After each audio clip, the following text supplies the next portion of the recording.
Hi guys, welcome back to my another video. तो मैं आज अपना मेकअप ट्यूटोरियल लेकर आई हूँ। तो आप बताइएगा कि मेरा लुक कैसा लगा आपको। तो ये देखिए, इस तरीके से मैं टेप की मदद से ना जल्दी से जल्दी अपना आई लुक क्रिएट कर लेती हूँ। तो जो बिगनर्स है ना, वो इसी तरीके से मेकअप करें, उनके लिए बहुत ईजी रह जाएगा। तो ये अब मैं लगाने लगी हूँ टार्ट शेप का फेयर कलर। तो इस तरीके से मैं पहले आई लुक करती हूँ, उसके बाद बेस मेकअप करती हूँ, क्योंकि मेरा इजी रहता है। क्योंकि वो जितना भी डस्ट वगैरह जो भी होता है ना, वो स्पार्कल्स हैं या जैसे कुछ भी झड़ना होता है तो वो पहले ही हो जाता है। तो मेरी स्किन आप देख सकते हैं, बिल्कुल वो है, बिल्कुल क्लियर है। मुझे किसी चीज़ की ज़रूरत नहीं है, ना मुझे यू नो ग्रीन करेक्टर या ऑरेंज करेक्टर की ज़रूरत नहीं है। लेकिन जिनकी स्किन पिगमेंटेशन वाली होती है ना, उनका एरिया को उससे कवर करना बहुत ज़रूरी होता है, क्योंकि बेस जब भी बनती है, वरना तो बहुत ज़्यादा उनके फाउंडेशन लगने के बाद भी वो चीज़ दिखती है। ठीक है, तो ये मैंने बेस बनाने के बाद इसको मैं पाउडर से सेट कर रही हूँ। और इस तरीके से ये शार्लेट ट्रिब्यूट का मेरा कॉम्पैक्ट है। और ये उसके बाद मैंने मैक का एक ये शिमली शेड लेके मैंने अपनी आईलिड पे इसे लगा लिया है, क्योंकि ये हाईलाइट एरिया होता है। तो आप यहाँ पे क्रीमी या फिर वैसे आप पाउडरी लेके उसे कर सकते हो सेट। इसके बाद मैंने जैकलिन हिल पैलेट ली है वॉल्यूम 2। तो इसमें से एक ट्रांजेक्शन शेड लिया है मैंने, उसके बाद अपनी लिड पे लगाना स्टार्ट कर दिया है इस तरीके से। तो अगर आप पता है आपको, तो हम लाइटर से शुरू करते हैं, क्योंकि हमें डार्क शेड नहीं लेना होता है। हम लाइटर शेड यूज़ करते हैं, जैसे कि लाइट शेड लेके उसे अपनी लिड पे लगाएंगे। उसे हम डार्क कर सकते हैं, लेकिन डार्क शेड लगाने के बाद हम उसे लाइट नहीं कर सकते। तो इस बात का ख्याल रखिएगा कि आप बिल्कुल लाइटर शेड उठाएं अपनी आई लिड पे लगाने के लिए। उसके बाद चाहे उसे आप लग रहा है कि आपको कि जिससे लाइट हो गया है, तो उसे आप डार्क कर सकते हैं। इस तरीके से पहले करने के बाद इसको अच्छी तरह ब्लेंड करना भी बहुत ज़रूरी है, क्योंकि एक ब्लेंडिंग मेकअप में बहुत ज़्यादा मतलब ज़रूरी होता है ब्लेंड करना। जितना आप ब्लेंड करोगे ना, आपका मेकअप उतना फ्लॉलेस लगेगा। तो ये मैंने ब्लेंड कर लिया। उसके बाद में दूसरा शेड, ये पर्पल सा कुछ शेड लेकर इसको मैं स्मच कर दूंगी इनर कॉर्नर पे, क्योंकि मुझे बहुत सॉफ्ट लुक करना था। और आगे जो मतलब मैं अपना फेस मेकअप कर रही हूँ, अपने नेक पे मैंने मेकअप नहीं किया, क्योंकि मुझे अबाया पहनना था, बुर्का पहनना था, इसीलिए मैंने अपना फेस का ही मेकअप किया है। तो इस तरीके से मैंने इसको पूरा स्मच करके पूरा, अब मैंने दूसरी आई पे भी देखिए इस तरीके से पूरा ब्लेंड कर दिया उसे। ब्लेंडिंग में थोड़ा टाइम लगता है, लेकिन आपका ब्लेंड से ना मेकअप बहुत अच्छा सेट हो जाता है। तो इसलिए मैंने टार्ट शेप का ये कंसीलर लेके एक फ्लैट ब्रश लेके अपनी आईलिड पर उसको कट क्रीज किया है इस तरीके से। कट क्रीज मेकअप ना बहुत मतलब इजी हो गया है। अब ज़्यादा लोग इसे ही पसंद करते हैं, क्योंकि इसका एक अलग निकल के लुक आता है, एक स्मोकी लुक, एक कट क्रीज लुक। तो इस तरीके से मैं इसे और ब्लेंड कर लूँगी, ताकि वो अलग से लगे ना कि मैंने क्रीज बनाई है। ठीक है, क्रीज लाइन दिखे नहीं। तो एक मैंने शिमली शेड लेके इस तरीके से अपनी आईलिड पे लगा लिया है अपनी फिंगर्स से। बहुत लोग पूछते हैं कि हाँ, हैंड से कौन मेकअप करता है। बहुत सारे मेकअप आर्टिस्ट हैं जो ब्रश का इस्तेमाल बिल्कुल नहीं करते हैं, हैंड का इस्तेमाल करते हैं। तो ये मैंने अर्बन डीके का हाइलाइटर लिया है। तो इस तरीके से मैंने इसको भी अपनी आईलिड पे इस तरीके से स्मच कर दिया है। और आप जब उंगली से मतलब अपने हैंड से लगाते हैं ना, तो उसकी बात अलग ही होती है।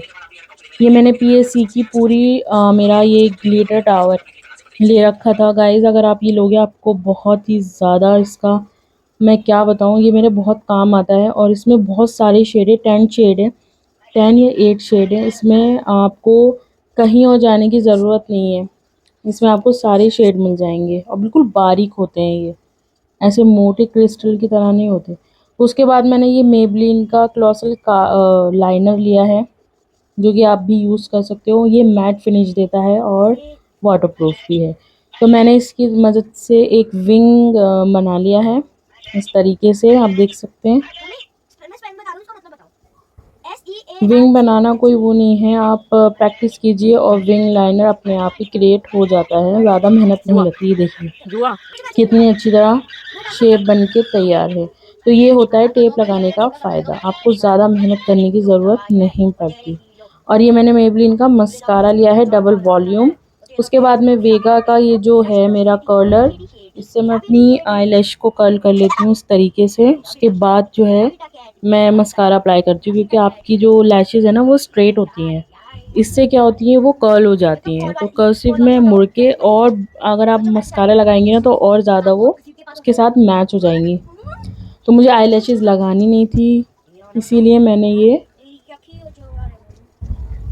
मस्कारा ही डन करना ज़रूरी समझा। क्योंकि मैं लैशेज़ और लेंस का इस्तेमाल बहुत कम करती हूँ, जैसे घर का ओकेजन होता है जब। तो ये मैंने रिकोट का बेस ले लिया है, प्राइमर इस तरीके से। और मुझे ज़्यादा प्राइमर की ज़रूरत नहीं है, क्योंकि जहाँ जहाँ मेरे पोर्स हैं ना मैं वहीं अप्लाई करती हूँ। देखिए मेरे यहाँ पर भी पोर्स हैं, मेरे इधर भी हैं, ऊपर भी हैं, नाक पर भी है, माथे पर भी है। जो आपके नाक पर ही हो तो सब नाक नोज़ पर ही आप लगाएं, या फिर आपके चिक्स पर है तो आप चिक्स पर लगाएं, पूरे फेस पे इसे नहीं लगाएं, ठीक है। अवल तो मेरे हैं तो मैंने लगाया है। ये 2 फाउंडेशन मैं ले रही हूँ, शॉप्रिल का और हुदा का। आप कोई भी ले सकते हैं, लेकिन मेरी बेस इससे ही बनती है, क्योंकि मेरा जो स्टोन मतलब मेरा फेस कलर जो है वो फेयर कलर में आता है। तो इसलिए मैं ज़्यादा मतलब उसके सोचती हूँ कि मतलब मैं फेयर कलर ही लूँ, क्योंकि मेरी जो कॉन्टोरिंग होती है ना फेस की, उसके बाद मेरा फेस मतलब ज़्यादा वाइट नहीं लगता, बिल्कुल सेटल हो जाता है। तो इसलिए मैं वाइट बेस लगाती हूँ, ताकि मुझे ज़्यादा वो नहीं करना पड़े, डबल लेयर नहीं बनानी पड़े। इसलिए मैंने पहले शॉपरिल का फाउंडेशन लिया, उसके बाद में हुदा हुदा का लूँगी, क्योंकि मेरी एक अच्छी बेस बन जाती है। आपको पता है कितनी गर्मी है, और गर्मी के अंदर जितना इंसान कम फाउंडेशन यूज़ करे उतना सही है, लेकिन ये मैं पार्टी मेकअप कर रही हूँ तो इसीलिए मुझे ये हैवी बेस बनानी ज़रूरी थी, ठीक है। इस तरीके से मैं ब्रश की मदद से करूँगी, क्योंकि अगर मैं ब्लेंडर ब्यूटी ब्लेंडर यूज़ करूँगी ना तो शुरू में ही वो मेरा प्रोडक्ट खा जाएगा। तो इसलिए मुझे पहले ब्रश से, फ्लैट ब्रश जो होता है हमारा फाउंडेशन ब्रश, उससे कर लगाना है। उसके बाद ऐसे ब्यूटी ब्लेंडर लेके उसे सेट कर देना है इस तरीके से। ये देखिए, उसके बाद मैंने जो लिया है ना हुदा ब्यूटी का, पूरा लगा के अपने फेस पे डबल वो लगा के पूरा मतलब मेरा फिक्स हो गया कोट, मुझे उसकी ज़रूरत नहीं पड़ी कंसीलर की। ये देखिए, इसके बाद मैंने कॉन्टोरिंग करी तो मेरे फेस पे वो बिल्कुल सेट हो गया है, मुझे ज़्यादा वो करने की ज़रूरत पड़ी नहीं। ये देखिए, अगर मैं अपनी स्किन के हिसाब से फाउंडेशन सेलेक्ट करती हूँ ना तो वो अजीब सा लगता है, पता नहीं क्यों।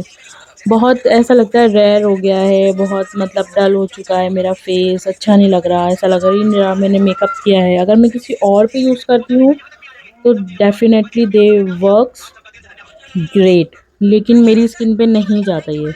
उसके बाद मैंने ये कॉन्टोरिंग के लिए इस तरीके से, मेरी जो आप देख सकते हैं फेस का जो है थोड़ा हैवी लुक आ रहा था, तो इसीलिए मैंने इस तरीके से मैं कॉन्टोरिंग ज़्यादा ही करती हूँ अपनी। और आप भी किसी का मेकअप कर रहे हो, उनका फेस मतलब चबी हो बहुत ज़्यादा, तो आप कॉन्टोरिंग करके उनका सेट कर सकते हैं अच्छी तरीके से। इसे ब्लेंड करना है, वरना ये लाइंस क्रिएट कर देता है, और जल्दी से बना लगाना है। और ये जो मैंने कॉन्टोरिंग के लिए शेड लिया है वो शी ग्लैम का शेड नंबर 02 है शायद। तो इस तरीके से मैंने इसे ब्लेंड कर लिया है अच्छे से ब्रश से ही, क्योंकि अगर मैं ब्यूटी ब्लेंडर लूँगी मेरा प्रोडक्ट खा जाएगा वो, और मेरा मतलब मैं इतनी सेटिस्फाई नहीं हो पाऊँगी। इस तरीके से चीक्स पर, चिन पर करके इसे अब मैं ब्लेंड करूँगी, ताकि मेरा प्रोडक्ट सेट हो जाए इस तरीके से। शुरू में नहीं करना है आपको, बाद में करना है। जब ये हो जाएगा, ये देखिए, उसके बाद मैं ऐसे करके नोज़ को इन्हेंस करूँगी, अपने जो क्रीज जो मैंने लाइंस बनाई हैं इसको इन्हेंस करूँगी इस तरीके से। अगर गाइस आप मेकअप सीखना चाहते हैं तो मैं स्टार्ट कर रही हूँ मेकअप क्लासेस, तो मैं आपको नंबर दूंगी। और आप अगर चाहते हो कि ज़्यादा इन्वेस्ट नहीं करना चाहते, basic to advance and self makeup सीखना चाहते हो, तो मैं उसके लिए अप्लाई करूँगी नंबर। उस नंबर पे आप मुझे कांटेक्ट कर सकते हो, तो फिर आपको मैं basic to advance colour theory जो भी रहेगा मैं आपको सिखा दूँगी, और वो भी कम से कम बजट में, ठीक है। तो उसके बाद मैंने इसे सेट करने के बाद मैंने ये लिया है शी ग्लैम का ही एक शेड 0 आई थिंक 3 या 4। उसे भी मैं इसे अच्छा इसमें क्या बात है कि इसे जल्दी से आपको ब्लेंड करना होता है, वरना ये पैच छोड़ देता है, पैच ही सा लगता है। पैच छोड़ने की वजह से ऐसा लगता है आपका मेकअप वहाँ से हट गया है। ठीक है, इसलिए इसे जल्दी ब्लेंड करना बहुत ज़रूरी है। अगर आप पाउडर ब्लश यूज़ करते हैं तो वो भी ठीक है, लेकिन मैंने इसलिए किया क्योंकि मैंने फ़र्स्ट टाइम बाय किया था, तो मुझे देखना था इसका रिज़ल्ट क्या आता है। तो इस तरीके से करने के बाद मैंने फिर ये शी ग्लैम का ही liquid highlighter first time use किया है। मैं अवल लगाती नहीं हूँ, पाउडर ही लगाती हूँ, पाउडर हाइलाइटर। लेकिन मैंने फ़र्स्ट टाइम इसे यूज़ किया, मैंने इसे ब्लेंडर से लगाया क्योंकि मुझे देखना था ये क्या ब्लेंडर से अच्छी तरीके से ब्लेंड होके ये क्या नेचुरल लुक देता है। तो देख सकते हैं आप, इसको लगाने के बाद मैं आपको क्लोज़अप भी दिखाऊंगी अपना फेस और नो फ़िल्टर। तो ये मैंने PNF का इस तरीके से पफ़, ये बहुत यूज़ होता है आपकी वैनिटी में, बहुत ज़रूरी होना चाहिए इसका। इसमें 3 साइज़ आते हैं, एक ये मीडियम साइज़ है, एक लार्ज आता है, एक स्मॉल आता है। तो मीडियम साइज़ ज़रूर रखें और इससे आप पाउडर सेट करने में, आपके हर चीज़ में बहुत काम आता है। ठीक है, इस तरीके से कर लेंगे। तो और उसके बाद मैंने लिया ये आई मैजिक का हाइलाइटर एंड ब्लश पैलेट। इससे मैं अपना ब्लश करूँगी एंड हाइलाइटर करूँगी। लेकिन मैं आपको एक बात बता दूँ, मैंने आपको पहले भी बताया था कि आप इस तरीके की पैलेट ही बाय करें अगर आप बिगनर्स हैं तो। वो अलग बात है कि आपको मेकअप का बहुत शौक है प्रोडक्ट खरीदना, ठीक है, लेकिन आप अगर बिगनर्स हो तो आप इस तरीके की पैलेट लो जो आपके काम आएगी। इसमें 3 शेड होते हैं हाइलाइटर के, 3 होते हैं ब्लश के। उसके बाद मैंने ये लिया होला का ब्राउन्स कॉन्टोर पाउडर। उससे मैं अपने कॉन्टोरिंग को इन्हेंस करूँगी ताकि वो लगे कि हाँ, ये देखिए मैंने कितना फाउंडेशन लगाया था, सब मेरा स्मज हो गया है बिल्कुल कॉन्टोरिंग के बाद। उसके बाद मैंने ये सेट कर लिया अपना पूरा आइकॉनिक का स्प्रे कर कर।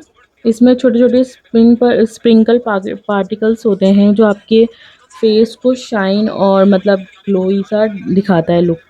तो इस तरीके से मैंने वही एक शेड लेके अपने लोअर लैश पे लगा लिया है इस तरीके से स्मच करके। और मैंने उसके बाद लोअर लैश लाइन पे वही मस्कारा मेबलिन का यूज़ किया है इस तरीके से। उसके बाद यहाँ मैं छोटू सा ब्रश लेके मैं अपनी नोज़ को हाइलाइटर करूँगी। ये देखिए मैंने आई मैजिक की पैलेट में से ही हाईलाइट लिया है, कोई और यूज़ नहीं किया है। ठीक है, तो आपका बहुत सहारा हो जाता है, एक पैलेट से ही आपको दोनों चीज़ें मिल जाती हैं, हाइलाइटर भी ब्लश भी। तो इस तरीके से अच्छी तरीके से इसे ब्लेंड कर लो।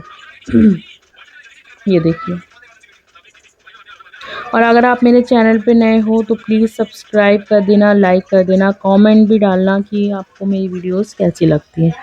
ठीक है, इस तरीके से नोज़ को करके ऐसे अच्छे से देखो कितना प्यारा लग रहा है। ये मैंने लिया है रिकोट का नेचुरल पिंक कलर, पीची सा कलर है ये, पिंक नहीं पीची सा कलर है। और ये मैट फिनिश देता है, मतलब बहुत अच्छा है ये मतलब रिकोट की लिपस्टिक बहुत अच्छी है, ज़्यादा मैट नहीं करती आपके लिप्स को, मतलब ड्राई नहीं करती ज़्यादा, मतलब बहुत कम ऐसा लगता है कि आपने क्रीमी फॉर्मूला यूज़ किया है। तो इस तरीके से मैं इसे लगा लूँगी। देखिए आप, अगर आपके ब्रॉड आपको लिप्स करने हैं तो आप लिप लाइनर का इस्तेमाल करके भी उसे लिपस्टिक को अप्लाई कर सकते हैं इस तरीके से। ओके गाइस, तो देखिए मेरा लुक हो गया है कंप्लीट। देखिए कितना प्यारा मेरा बेस बना है। आपको लग रहा है कहीं से भी फटा फटा सा या फिर कोई ऐसा, तो आप मुझे ज़रूर बताएं कमेंट में।